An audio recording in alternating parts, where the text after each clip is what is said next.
Now, today's guest is an actor, TV host and former Strictly winner.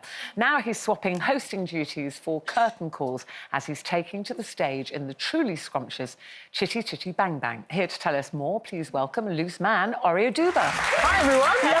It's great to be with you. I've been listening to you lot backstage. You know you're on Loose Women when Brenda's got a pigeon on her head. Kelly's revealing herself to a pope and Janet's got her knickers inside her. It's great to be home. It's all here. It's all light and shade. Listen, this is very exciting for you because we're going to talk about, you know, when you were a kid and how you quite wanted to be in theatre. But here you are now. Yes. I never know how to say this properly.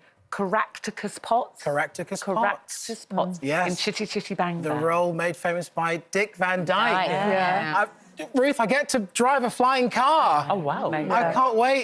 It's an absolute dream. It feels like a real blessing. And actually, I'm packed ready because I'm off to Sheffield straight after the show because kind of the tour for me starts in anger.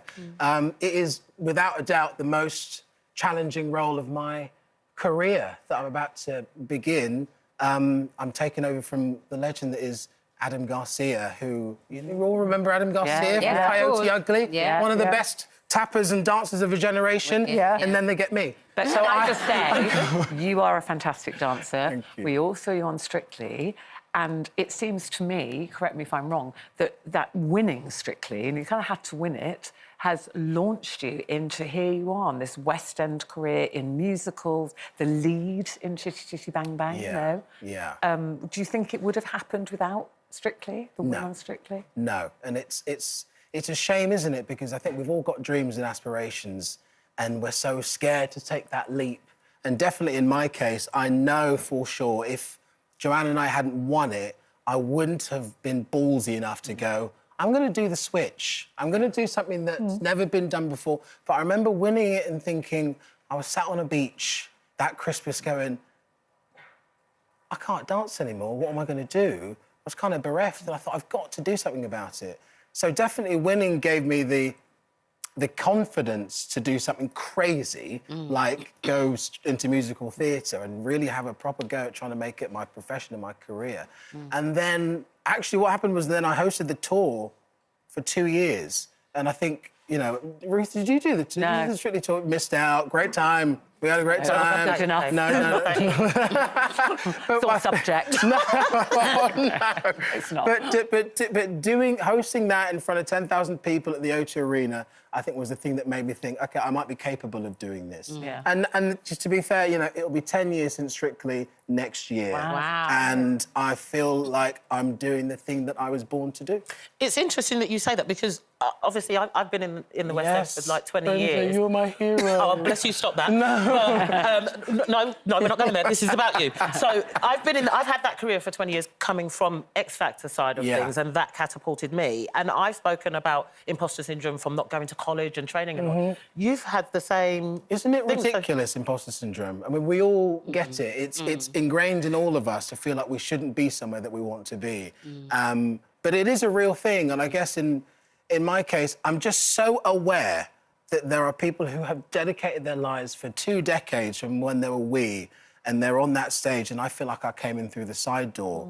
And so, naturally, you're going to feel like you've kind of jumped ahead of the queue. But I think that what I've been trying to do, and I have to credit my new life coach. Does anybody know Mel Robbins? I wasn't going to talk about her, but it's inevitable because she's incredible. She's totally changed my life. And that advice online and the idea that actually when you've worked so hard, you know your truth is that you've done everything you deserve to be there. But you wouldn't so I feel like I deserve to be there. You wouldn't be the star of a show unless you could physically do the dancing and do the singing. That's the fact of the matter, isn't it? Yes. So it's hard graft at those two skills. So what I find impressive is that Dick Van Dyke, who was the original Caractacus Potts, is still with us at 99 and gave an interview, I think, last week, saying he still dances. I know. He still does yoga. It's incredible, isn't it? Yeah. I mean, we should all have Dick Van Dyke as our life coach, to be completely honest.